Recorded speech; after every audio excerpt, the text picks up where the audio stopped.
Many of you are probably aware of the spooky version of Klasky Csupo's 1998 logo, but most, if not all of you, don't know the backstory. As someone who knows the culprit behind the logo making its way onto the internet, and with their permission, I am going to give you the full deets. When the Splat logo was created in late 1997, there were two versions of it. The first one was the regular version that everyone knows and loves, or hates depending on their opinion.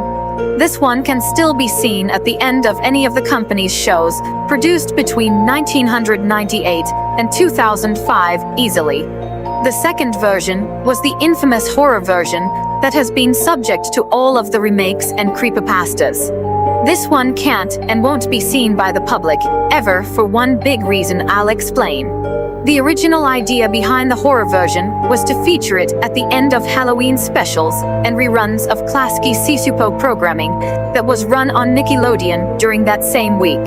Despite being created at the same time as the original, Klasky Csupo never sent in the horror version, named Klasky Csupo Demon Version, on the master digital Betacam tape for review until 1999. They wanted to test it out and decided to create an alternate version of the episode, 2x2, where the logo alongside a loud jump scare with the Rumble audio track appeared after the end credits. Nickelodeon immediately shot the idea of the horror logo down.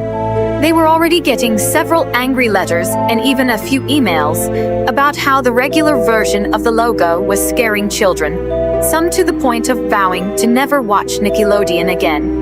Klasky Csupo tried to negotiate with removing the jump scare, which in itself was a rather poor idea, but Nickelodeon had their mind set. That wasn't the end either. Nickelodeon outright banned the horror version with the threat of ending any and all working relationships with Klasky Csupo should the logo ever be seen by the public. They took the logo's master tape and anything else that had to do with it and stashed it deep in the back of the vault under heavy surveillance, with hopes that it would be long forgotten and that the tapes and concept arts would deteriorate into nothingness.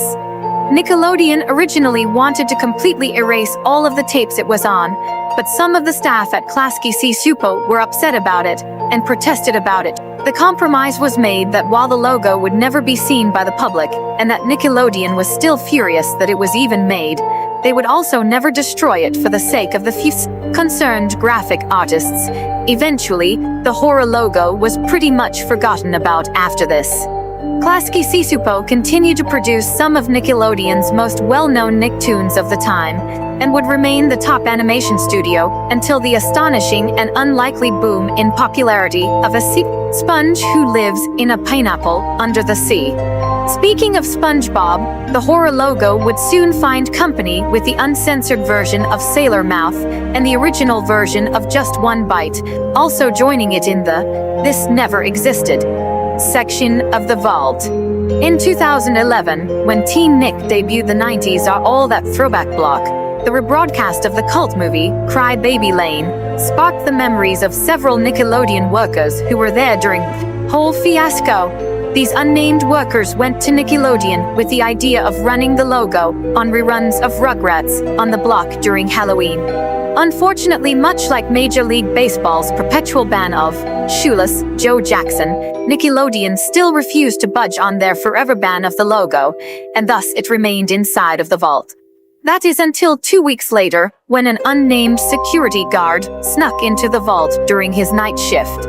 As part of his job, he knew the security codes to everything, including this safe full of forbidden content, which by this point also included everything from the Pinwheel days, Coblam, the X's, and, for some reason, Cousin Skeeter.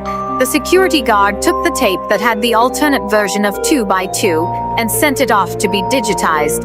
The digitized version of the tape would be put on the internet under the name of a website entitled Rugrats Lost Episode Free Download. The employee returned the tape without being noticed and really had nothing to lose either, as he had sent in his 2-week notice and was about to start work at DreamWorks as a CG artist. Nickelodeon wouldn't allow him to pursue his real dream of making cartoons, so when another company got his resume and accepted, he was out of there faster than you could say green sauce. The website would remain undiscovered until around September of 2012, when the original writer of the original Rugrats Lost episode.avi Creepypasta stumbled upon it and told their story. Nickelodeon soon got word from a tech-savvy, chronically online intern, and completely purged the website from existence, along with any copies surfacing on the internet. All you're going to find these days are copies of the screenshot that was included in the original story and those fan remakes of what they believe it might have looked like. If you're wondering about the whereabouts of the tapes that contain the horror logo, they're long gone. Nickelodeon went as far as to have them dumped in the ocean. As for the security guard who leaked it, he was found and Nickelodeon tried to send him to court. He settled before the case could begin, and Nickelodeon accepted his out-of-court settlement, but the security guard still received a lifetime ban from Nickelodeon and Viacom International, renamed as Paramount Global.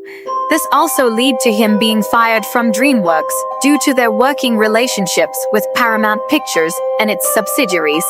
Today, the individual lives in Japan, doing freelance CG and traditional animation work for anyone who's willing to hire him, while also managing a loss and convenience store to keep himself afloat.